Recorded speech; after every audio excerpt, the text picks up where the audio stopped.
Hey guys, welcome back. Drip Coach here with Drip and Farm for Property, where we don't trust, we verify, and operate with integrity and transparency.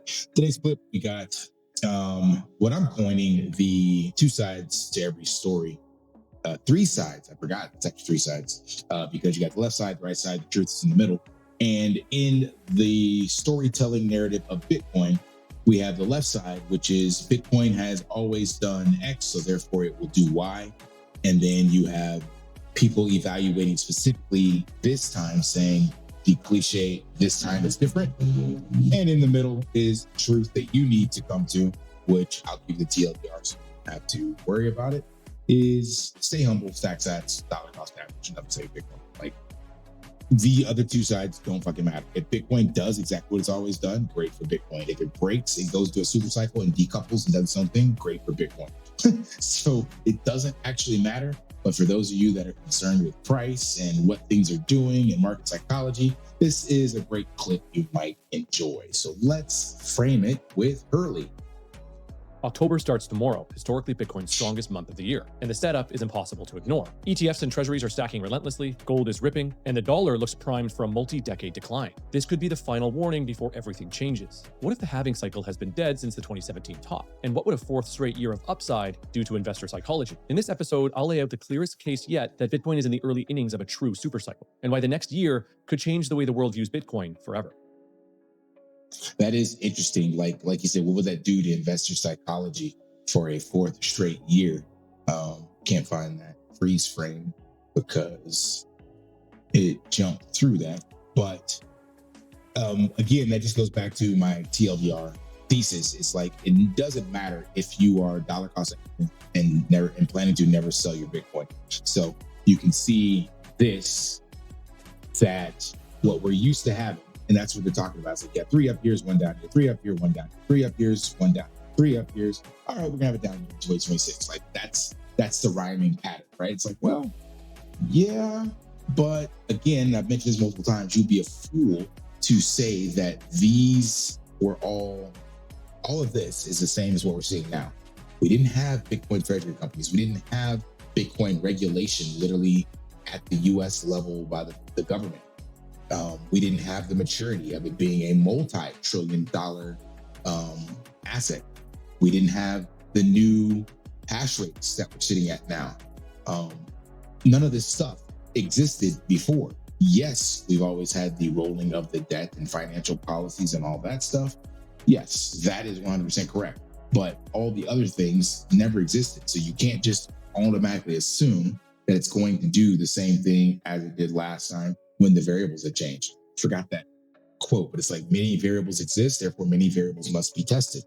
Now, if you're a trader, you can use this to your advantage. If you're looking at trying to get in and out of Bitcoin, then you can be like, all right, I'm gonna take a little off the top because the top might be in somewhere in here or whatever. Yeah, sure.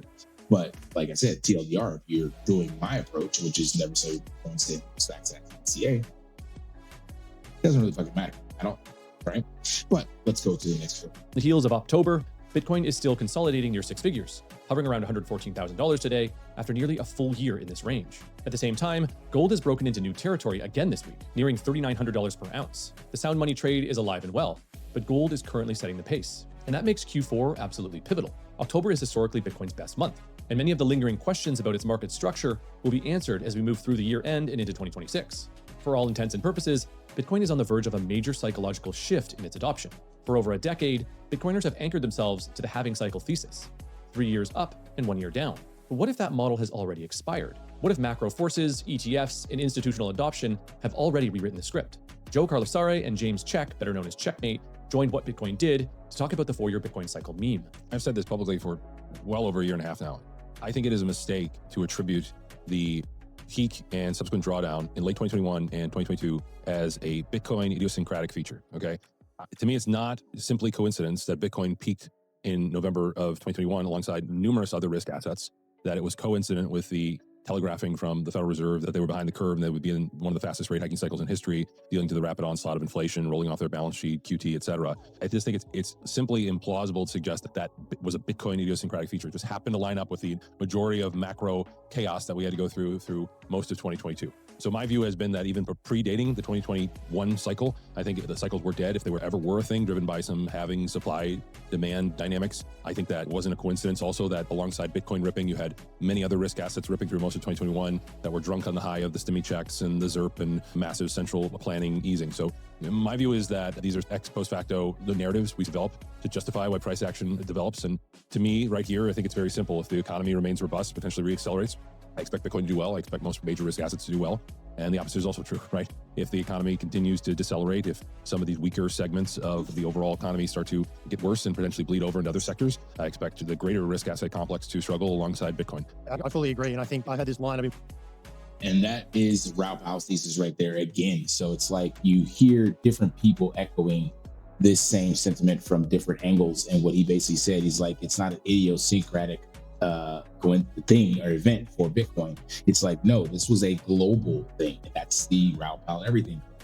90%, 95%, I can't remember which one it is. One's 90, one's 95. Stock correlation and then crypto correlation. I think crypto or Bitcoin specifically is 90% and stock is 95. And 95% correlated to global liquidity, the money supply. So if you have that high of a correlation in these two assets, specifically we'll go with Bitcoin, 9 out of 10 times it's going to move in conjunction with the money flow. That's exactly what this guy was just basically saying. It's like, yeah, you had the ZERP, zero interest rate policies, and you had stimmy checks, and you had shutdown, you had all this stuff. Money was flowing in. It just so happened to coincide with this 4-year halving cycle as well. But that's more coincidence versus correlation versus causation, right? So if the money's coming in, it's going to do well. If the money's coming out, it's going to perform poorly. But again, the TLDR, it doesn't matter if you're staying humble, stack aside DCA and selling Bitcoin. Done. Because it doesn't matter if it goes down because you get to buy more Bitcoin with your DCA. It doesn't matter if it goes up because you're not selling it in the first instance. You can just take out a better loan, basically, get more for it. So I was going to play some other clips, but that pretty much sums it up. Like, you can look at both of these narratives and both of them can be right and wrong. Like the Schrödinger cat dilemma, it's both dead and alive until you open the box. Well, until we look back on Bitcoin's price history, then we can go, oh, that was clearly a so-and-so. That was a bull. Like, that was a bear. But it doesn't fucking matter. All you should be doing is looking at the fiat Ponzi control system and going, how do I get the hell out of that? And how can I get more into Bitcoin? That's it. And here's the beauty of it too. Even if there's a chance that Bitcoin fails or we're wrong, or as Jeff Booth says, it can fail if it does not stay open, decentralized, and secure. What other choice do you have? Like, if you've been on this earth longer than 2 decades and you've watched your savings, your economic energy and wealth get stolen from you, what other option is there? So it's like, this, fuck it, go and try this one then instead, see what happens. Because worst case scenario, this one doesn't work out, you can still go back to the control system. That's going to always be there. I believe there will be a bifurcation. You'll have both running simultaneously globally. Some countries, maybe like El Salvador, only have one, but we'll see. So interesting take. They have some more insights, more clips, but that is the gist of it. And that's the only part I want to say. So I want to share with you guys and let me know what you think. Do you subscribe to the 4-year cycle? Do you think this time is different? Or are you like me where you just don't care? Smash that HBO special, help a brother out. Like, subscribe, comment down below. Until next time, live daily and achieve your possible. See ya.